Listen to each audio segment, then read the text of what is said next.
আরাবুল ইসলামকে 12 দিনে পুলিশ হেফাজতের নির্দেশ দিল আদালত।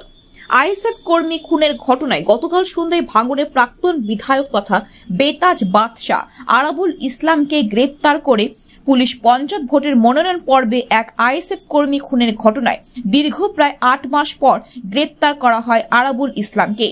আজ মুখ ঢাকা অবস্থায় বারুইপুর আদালতে তোলা হয় আরাবুল ইসলামকে। আদালতের নির্দেশে 12 দিনের পুলিশ হেফাজতে রাখা হবে আরাবুল ইসলামকে। এই বিষয়ে আরাবুল ইসলামের আইনজীবী সৌমিত্র অধিকারী বলেন, চক্রান্তের শিকার হয়েছে আরাবুল ইসলাম। সেটা পুরোপুরি আমি বলতে পারবো না, কিন্তু এর মধ্যে আইএসএফ জড়িত। আপনারা বলেছেন যে বিজয়গঞ্জ বাজার থানাতে ইন্টারোগেশন করার জন্য আপিল করেছিলেন। হ্যাঁ, সেটা ম্যাডাম অ্যালাউ করেছেন। বিজয়গঞ্জ বাজারেই জিজ্ঞাসাবাদ করতে হবে। বিজয়গঞ্জ বাজারেই রেখে ওনাকে জিজ্ঞাসাবাদ করবে।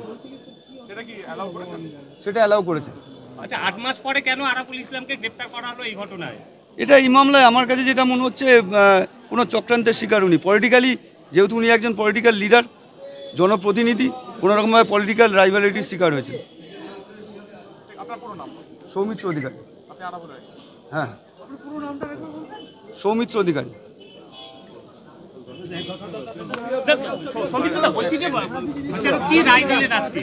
বিচারক সবকিছু শোনার পরে